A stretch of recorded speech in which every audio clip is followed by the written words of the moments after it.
Morning, everyone. I'm Melanie Willoughby, and I'm Executive Director of the New Jersey Business Action Center. And I'd like to welcome you all here today to our Emergency Preparedness webinar.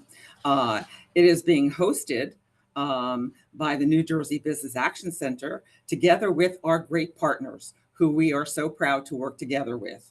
And that is the Bergen County Economic Development, the Passaic County, and the HCEDC, which is the Hudson County Economic Development Corporation. Before we get started, I'd like to introduce our folks from the counties who are going to say a few words. So I'd like to start with Joanne Simaluka, who is the director of the Bergen County Economic Development Office. Joanne. Thank you, Melanie. Thank you, everybody. And good morning, everyone. I'm so glad to see you on here for this very important topic. You're all going to learn a great deal from Don and his team. And I hope you never need him for this emergency reason. But if you do, he is your go-to, as am I, for the Bergen County companies that are on here. My contact information will be in the chat room, so please feel free to reach out to me after this webinar or for any of your needs going further. Thank you. Thank you, Joanne. I'd now like to introduce Michelle Richardson. She is the Executive Director of the Hudson County Economic Development Corporation. Michelle.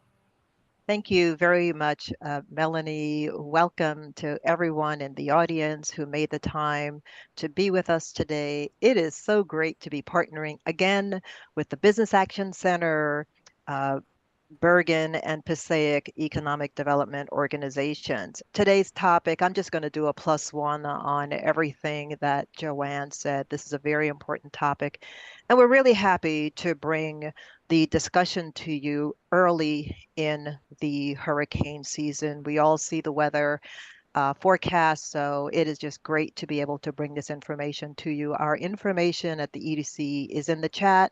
Please follow up. Hudson County businesses, please reach out to us. My colleague, Rosany Felice, please wave, Rosany. My colleague, Rosany Felice, is on the line with me, and we are ready and waiting for your calls for help. Thank you very much. Melanie? Thank you very much, Michelle. And Deborah Hoffman. She is the Director of the Division of Economic Development in Passaic County. Deborah. Good morning. Thank you so much, Melanie. We're thrilled to be able to bring this topic to you. Don does a phenomenal job. It's a very important topic, and it's not just all hurricane season. It's also what happens if I had a fire, oh my God, or there's a big leak in my roof. So I think you'll really get a lot out of this seminar, and thank you so much for participating. And thank you to the BAC and my fabulous colleagues at Hudson and Bergen counties. It's a pleasure to work with you again. Enjoy the session. Thank you. Thank you so much, Deborah. And of course, I just want everyone to know that they will be able to ask lots of questions, and please put your questions in the chat. We will make sure that we get to your questions at the end of Don Newman's presentation. And if we are not able to get to your questions at the end, that we will all be available through the emails that are in the chat that you will be able to then access to ask your questions further. So without further ado, I'd like to introduce Donald Newman. He is the manager of the Small Business Office of the New Jersey Business Action Center, and he has been doing this work for over 18 years. Don is an expert in this field, and he is certainly someone who you can count on to give you all the details that you need to know in order to protect your business during these tough times, both during an emergency as well as during any time that you have questions about small business issues. So without further ado, I'd now like to introduce Don Newman. Good morning, and thank you very much, Melanie, Michelle, Deborah, and Joanne. I appreciate the opportunity to talk to you. So I'm going to go through very quickly. I'm going to walk through some more information about the Business Action Center, and then I will jump into the topic at hand. So the Business Action Center is part of the Secretary of State's office, which is led by our Lieutenant Governor, Taisha Way. So greetings from on behalf of her this morning. And then, of course, you've already met Melanie, our executive director. So our mission really, and I'm not going to read this to you, but I'm going to just summarize. Our mission is to provide you with excellent customer service and connect you with the resources that you need or help you navigate state government and the regulatory processes that you have to comply with. And our goal is to create a flourishing and vital and successful business community in the state of New Jersey. And we do that by connecting with our partners like we have here today, communicating with the business community, communicating with the resource providers and the other members of the leadership of the business community, and then making sort of that circular connection between us, them, you, and communicating information across all three aspects of this sort of circle here. So we do that by providing we have certain business units within the Business Action Center. I'm just going to briefly touch on each of those. So we have a business advocacy team, which works on projects, we call them, but anything like if you are looking for new real estate for a new location, or you're looking to navigate a difficult regulatory issue with the Department of Environmental Protection or the Department of Transportation, they'll take that on and help you navigate through that process.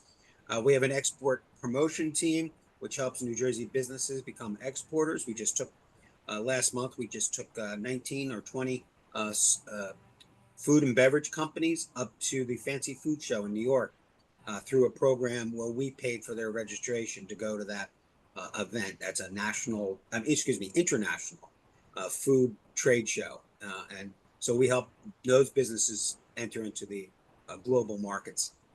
I do small business advocacy. As we mentioned, we can help you with a whole variety of different needs that a small business may have. Again, navigating state government, finding resources, getting technical assistance, and emergency preparedness. We have an Office of State Planning that helps with the development and redevelopment plan for the state.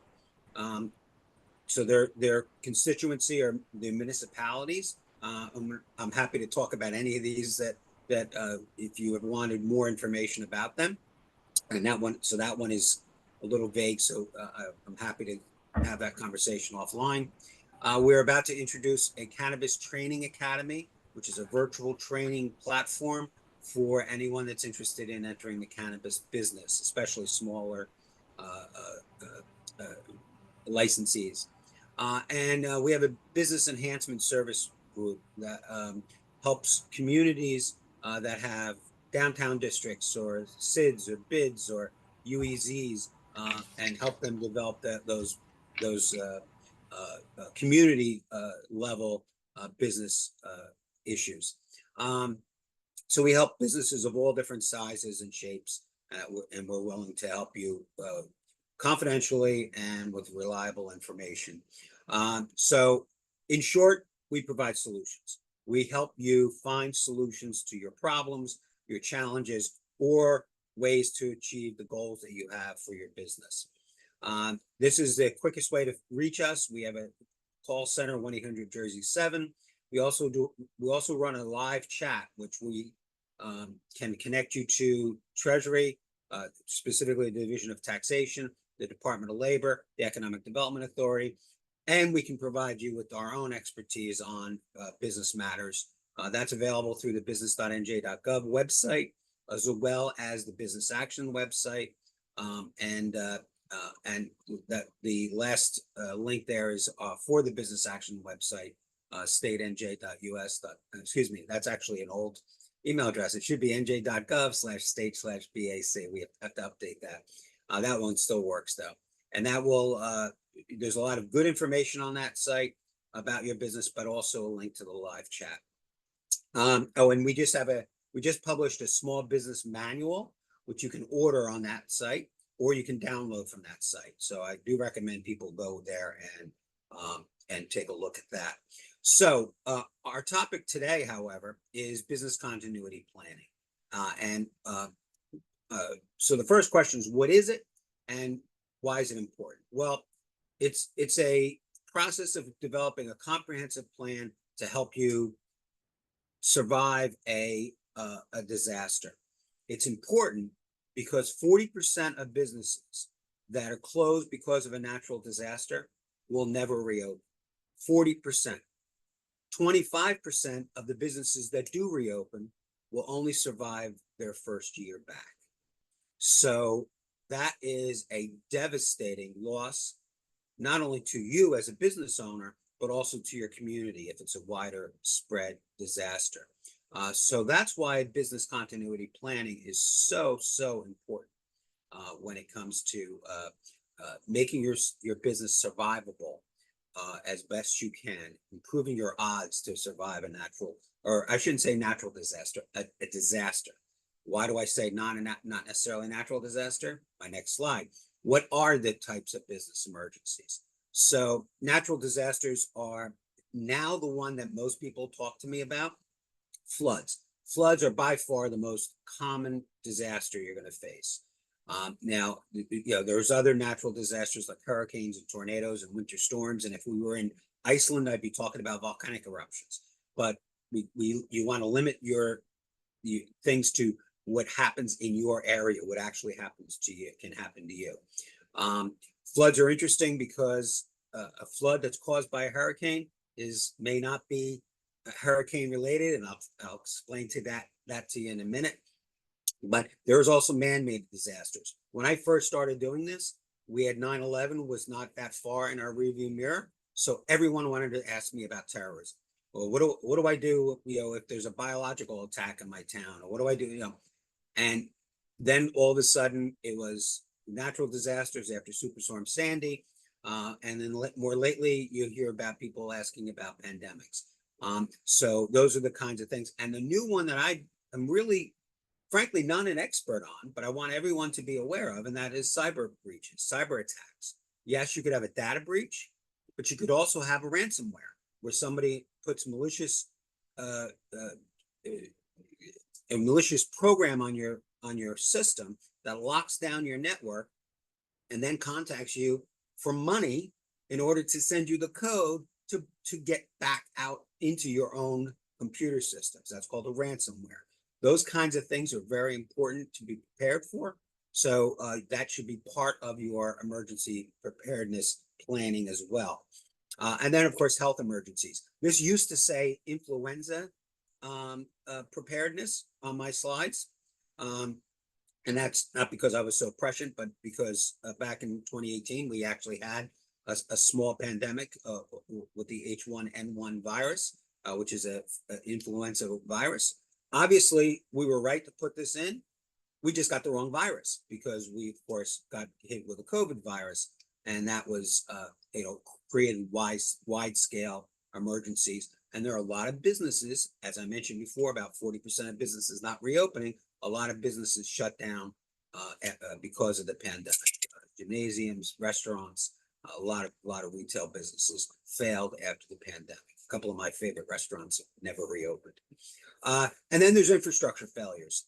You could have a road closure, a power outage, supply chain disruptions, or even a loss of a key person from your business.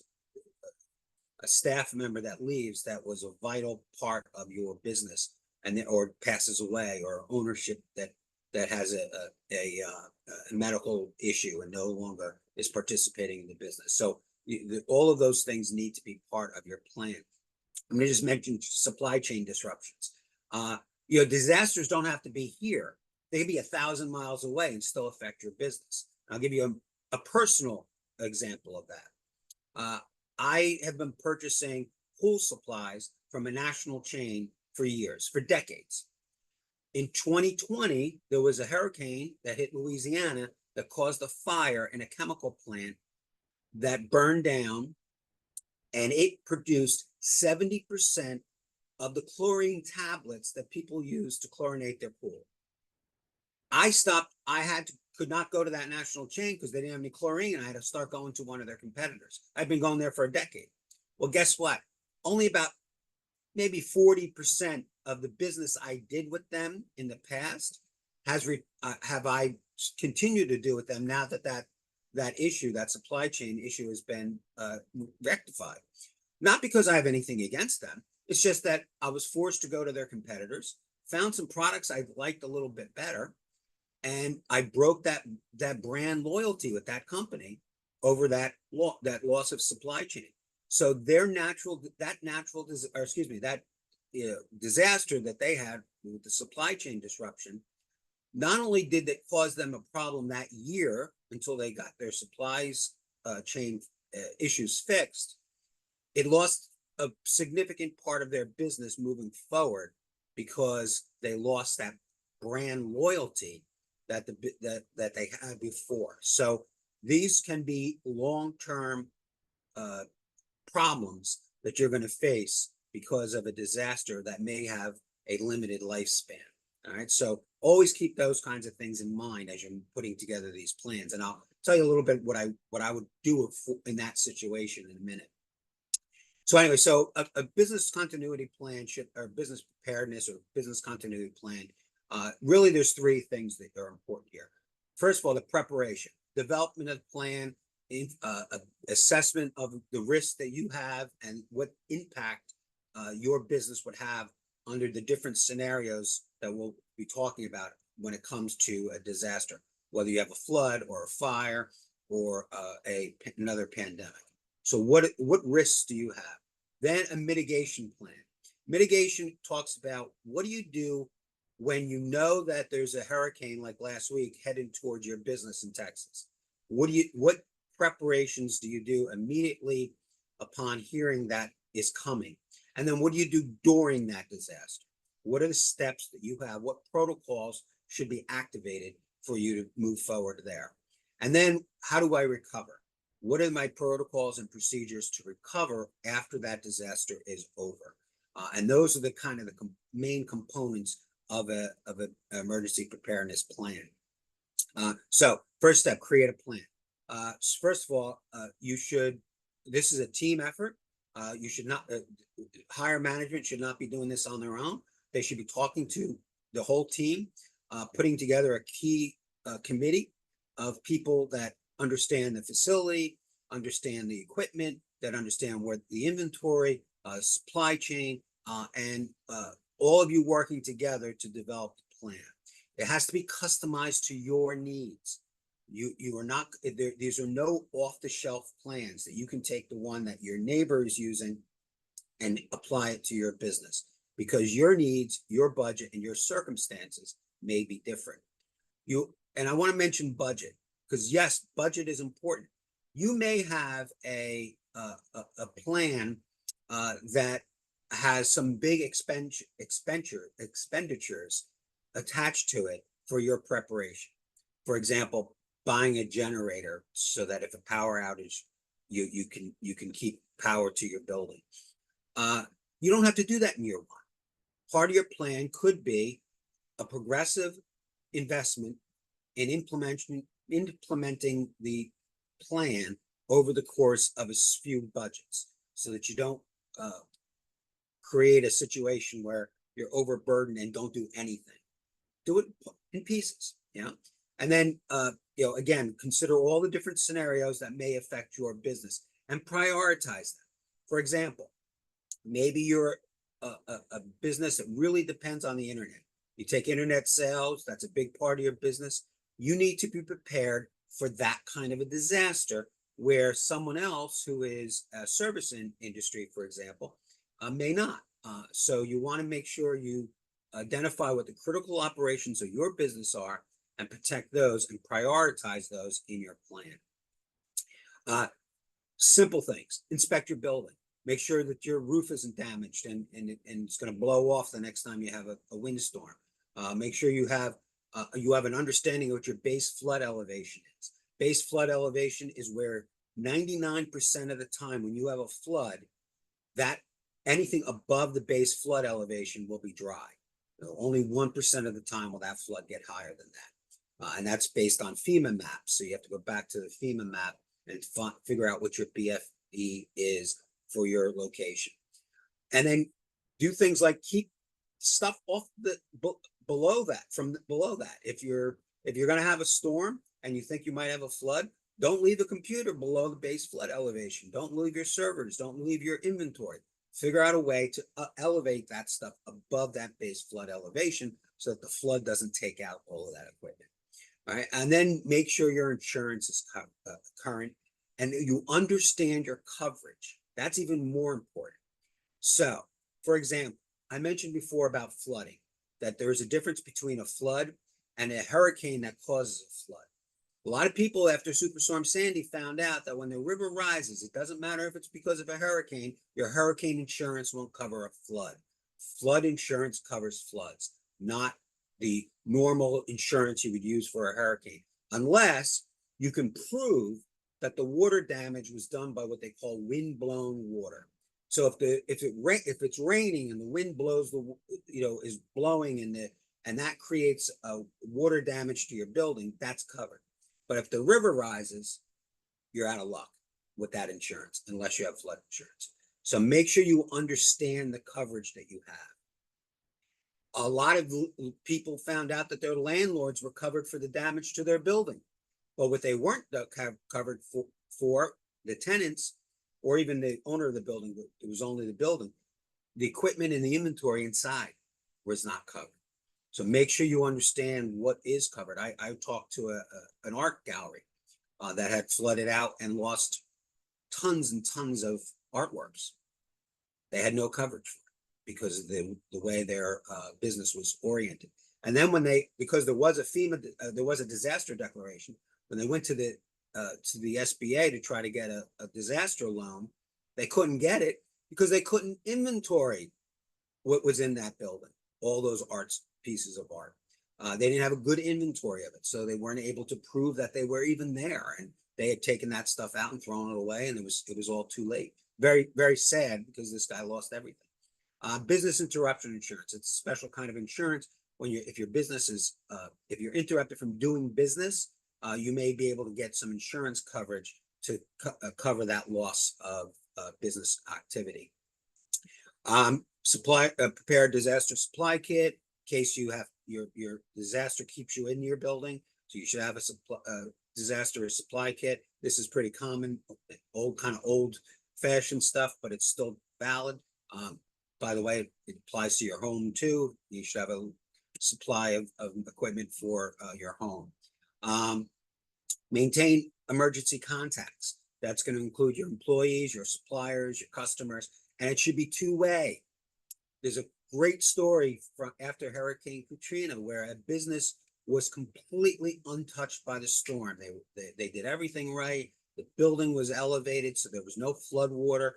They reached out to their employees to say, we're ready to go back to work, and they couldn't reach their employees. Why? Because their employees weren't home. Their homes had been destroyed. They were spread out all over the place, and this was a little before cell phones were that common. And they didn't have a two-way communication. They didn't have the ability for their employees to reach them to let them know where they were. They didn't have a protocol set up for that, to let them know where they were, that they were in a shelter across town or they were in a shelter in another state. So they struggled because they made that one simple mistake of not having a way for their employees to reach them. And then I used to tell people that you had to keep all your important documents 50 miles or 25 to 50 miles away from your location. We don't have to tell you that anymore. Now, keep all your copies of all your important documents in the cloud. Insurance policies, financial documents, inventories. Like I mentioned before, the inventory of that art gallery was not available, so they could not get the coverage for that and get paid for that. And then all your contracts, all your important contracts, your leases, your company contracts, and so on. And the other thing is to plan for both evacuating of your building as well as sheltering in place. Have an established evacuation plan, especially if it's a local disaster, because again, fire could be a disaster that only affects your business. You could have a fire in your building because somebody left a coffee pot on, or that there was an electrical issue or whatever. And if your staff is in that building, the most important thing in a disaster recovery plan is your most valuable asset, and that's your people, your customers, the individuals that are there that could be affected. So have a place for them to go after an evacuation. So you make a deal with another building, another business, nearby business, that your staff can evacuate from the building and go to that evacuation point. Or if it's more appropriate, sheltering in place. Train your employees what to do during that emergency. Who's going to shut off the gas? Because you don't want that gas on when the building's in trouble, because that just, if there's any kind of a fire, that just makes it worse.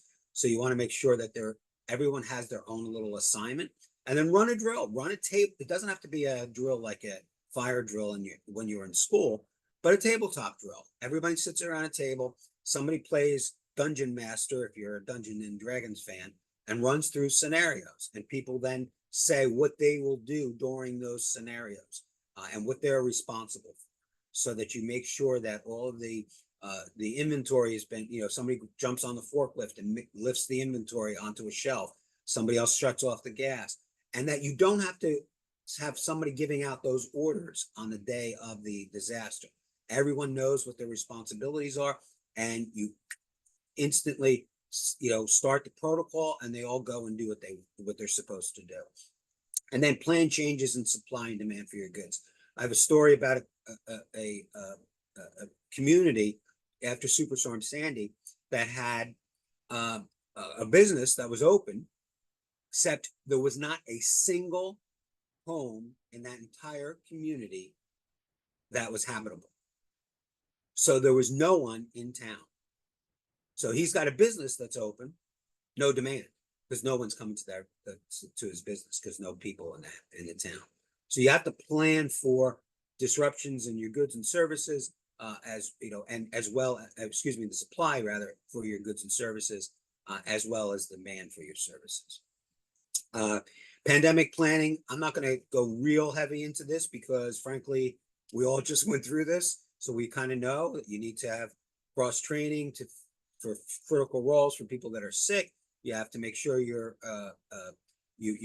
staying up on what the public health authorities are saying. You want to try to have virtual places for people to work, and so on. And then again, identify alternative places for work. So like teleworking, which is now a big thing. Things like Zoom. I never was on Zoom before the pandemic, and other alternatives that may be necessary, especially if you need people in a place like in a manufacturing setting. Are there alternatives for you to temporarily move your operations during a disaster? And then I'll talk about mitigation. You want to protect your most valuable assets, which I already mentioned, is your employees and your customers. Take no action that will threaten their safety. So don't have them walking through floodwaters where there can be illnesses spread and so on, unless you have the appropriate clothing and emergency equipment and personal protection gear. Listen to emergency management officials about what you should and should not be doing, evacuation orders, and don't keep them in the building if the emergency management people are telling you to get out, get them out. And also make sure you unplug any equipment that's important, turn off your gas service, move things above the BFE, secure your building, board up windows, secure doors if necessary. So those are all the things that the protocols that you're going to activate. These are going to be part of your plan. Protocols you're going to activate while there's an ongoing disaster coming. Right here, I'm talking mostly about weather disasters, because those are the ones we usually have a heads up on. Thank God. But again, be prepared for other disasters, like how to deal with a fire in your building and so on. Take pictures of any damage before you clean it up. If there's any structural integrity issues with the building, don't go inside. Get a professional to inspect the building to make sure it's safe. Contact your insurance agents immediately to start the claims process, and then contact your employees to letting them know what's going on. Contact your vendors. I can't take a delivery on that order I placed last week because we've had a disaster. Talk to your customers. Make sure that they know that you're not going to meet a delivery. But I mentioned before that pool place, that the pool supply place that didn't have inventory. Talk to your customers about the issue that you're having and stay engaged with them. So for example, during the pandemic, there was a dance school that was closed. They couldn't hold classes. But one of the things they did, because they wanted to keep engaged with their customers and make sure their customers still thought of them, so they did the video dance classes, that kind of thing. They also took a giant inflatable movie screen, set it up in the parking lot, and had all of their customers, their kids, the kids that were in the dance studio, come in individual cars, so nobody had there was no infection issue, and watch movies, watch a movie with them, just to re-engage for free, just to re-engage their customers and keep them, so that they didn't, what happened with me, break their brand loyalty and end up going somewhere else. So there are ways to do this and make plans to doing that, to mitigate the damages that you're facing during a disaster. And then recovery. Activate alternate work locations or telework if necessary. Start to repair any damages. Remember, don't cause any issues for your employees by sending them into doing work that they're not qualified to do, or that they're not protected, have the personal protection clothing that they need to do this safely. Make sure that you're dealing with any toxins or dangerous situations with professionals that know how to handle that. So again, standing water can have a lot of diseases in it. So just because the flood is receding doesn't mean that it's safe to just walk into that building when there's still water there. You want to be able to clean that out correctly without causing any further illness to your people. Restore any utilities that may have been brought down. File your insurance claims. Reach out to your customers and suppliers to let them know your current status. Update them from what you were telling them during the disaster, and then talking to them about your recovery. So I anticipate taking that inventory delivery on the 15th of this month, after I've been able to recover enough to open up my business again. So, but continue to communicate, continue to work with them and planning deliveries, and they'll be, everyone will be understanding. You may have one or two people that aren't, but for the most part, they'll be understanding if you're upfront and talk to them about what's going on. And that's really my whole presentation. I want to make sure that you understand that this is all going to be customized to your business, that it's going to have to be well thought out. Run those tabletop scenarios, and those are not just exercises for no reason. They're exercises to teach you. So when you're sitting around that table and someone says, what about the bandsaw? What are we going to do about that? You start to think about, well, what am I going to do about that piece of equipment if we had a flood? What am I going to do for, under this if this happens? And so make sure, what do we do if I have a disaster when the guy who's supposed to shut off the gas is not in? Who's the backup for that? Run through all these different scenarios, develop a plan that makes sense for your business, your budget, and your capabilities of implementing that plan, and set it up so that it may take you a year to implement it completely. It may take you 3 years to implement it completely. And make sure you understand the threats that are to your business. I have a restaurant friend who had a power outage that lasted several days. The power went back on. He had to resupply all of his perishable foods, refill his freezer, refill his refrigeration, his walk-in box, do all of that. About 3 hours later, after he got the delivery, the power went back off, and he ended up losing all of that again. Because he jumped the gun a little bit. It wasn't the power was coming on and off for a few hours while the power company worked on it. So again, that's communication with the the power company, and also being, trying to be proactive in learning and making sure you know what's going on. So there's a lot of things that can happen during these kinds of disasters. But you have my contact information on this screen. And again, reiterating the 1-800-Jersey-7, the chat, and the Business Action Center website. So there are also some resources that you should keep an eye on for this kind of, when you're working on this plan. Your local Office of Emergency Management may be able to help you, municipal and county officials, the Red Cross, very active. That's how I actually got started in this. I was working with the Red Cross in my current position as an advocate, but the Red Cross had a grant to run these kind of webinars, and I participated in them and some training. Small Business Administration also does have some emergency management resources, and the Federal Emergency Management Agency, FEMA, also has continuity planning resources. So again, Business Action Center, we're here in the solution business. We're here to help you.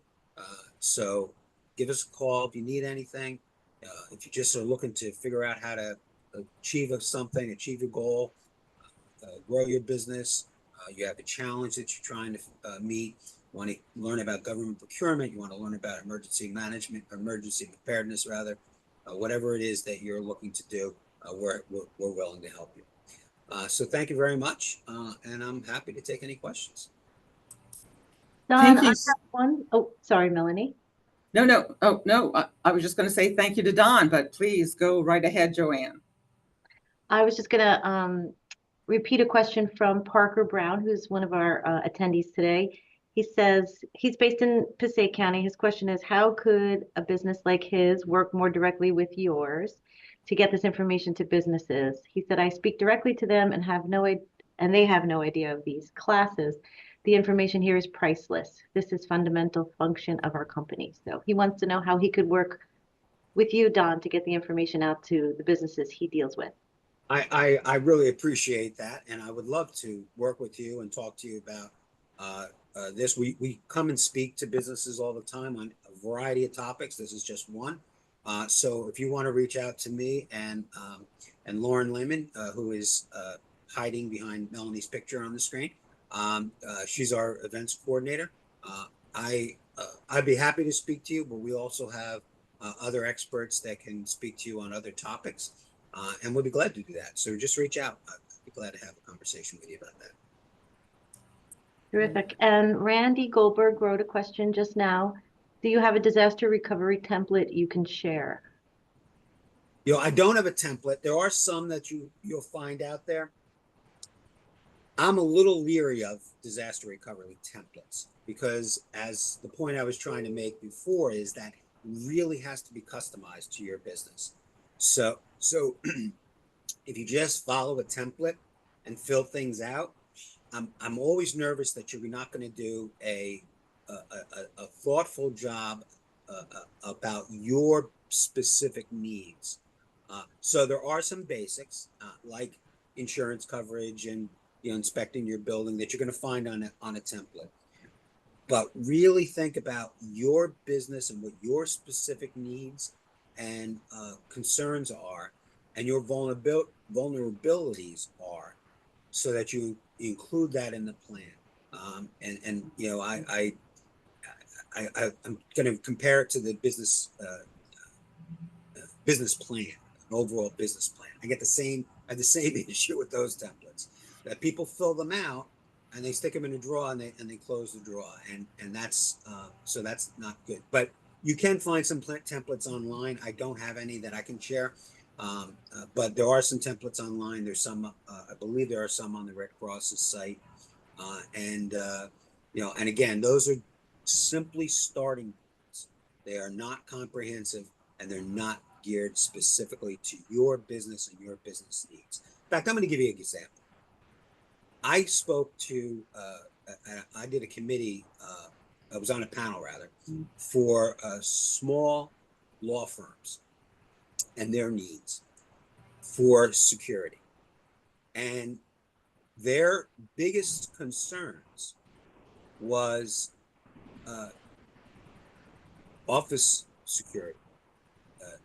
They do, the people that were in the audience did family law and divorce law, and they had a big concern about angry angry people that were involved in their cases, their opponents in these cases. So they had concerns about securing their building, making sure they monitor access into their offices. And then what do they do if somebody who's violent or has ill intent come into their office? What do they do, and how do they process that? That's a need. First of all, everyone should be could be concerned about workplace violence. It happens, and it was on my first slide about different threats. But they have a very specific and very imminent need for that. Would that be addressed well in a template? Because it's such a specific problem that their particular office, not even a general law firm. I don't think a lot of people in trademark law are going to have people banging on their door, looking to do violence. But family law, divorce law, those kinds of things, it can. So again, I really want to emphasize the importance of being active, developing programs that are really specific to your needs. So anyway, but that's my take on templates. So they're great, but I have my concerns. But if I could just add, Don, your slides are a great template because of the fact we'll be sending them out to everybody. And so as a result, people can really go through your slides and make sure that they're covering everything in their own vulnerability testing. Absolutely. And again, those other resources do have some great more information, and it's great information. Are there more questions, Joanne? There are not. There are not. Well, I thank you very much, Joanne, for fielding the questions that we had. And I want to thank Don very much for your presentation. I think it's really important for everyone to realize that our climate, it is changing, and that there is more of a chance that you're going to have a possible weather-inflicted disaster than not, especially in New Jersey, as we are right along the coast. And we have to be very, very cautious. So I think this was an excellent opportunity, and I want to thank the Bergen, Hudson, and Passaic Economic Development organizations for partnering with the Business Action Center for making this possible. And their information is in the chat. And our information is all in the slides, and we're going to be sending that to everybody. So unless anybody has any other questions, then I'll be summing up and saying thank you all very much. And I hope you have a great rest of your day. I'm gonna add one thing. This is July. This is the height of the hurricane season for our part of the country. Hurricane season starts June 1st, but because of the way the warm water increases on our coast, this is when the hurricane season heats up, and it runs through really until November. Don't forget, Superstorm Sandy was in late October. So from this point until Thanksgiving, the Thanksgiving season starts, there is a concern. So you definitely, for weather-related issues, this is the time. This is the hot time. Well, Don, speaking of this as being a hot time, we know just how hot it has been outside. And so for those companies that have their workers working outside, they also have to plan for that. Because there's a lot of concern now about workers being outside during those times, and how does that impact your productivity? And so I think that those companies that have that as one of the places that their workers work has to be taken into account now. So that's another possible impact on the productivity of the company. That's right. And there's some new OSHA rules on it too. So you do want to be aware of that there are some new OSHA rules about heat-related work conditions. Right, exactly. So, all right. Well, there's a lot to consider here, and I want to thank everyone once again And I appreciate everyone being here, and I hope you all have a great rest of your day.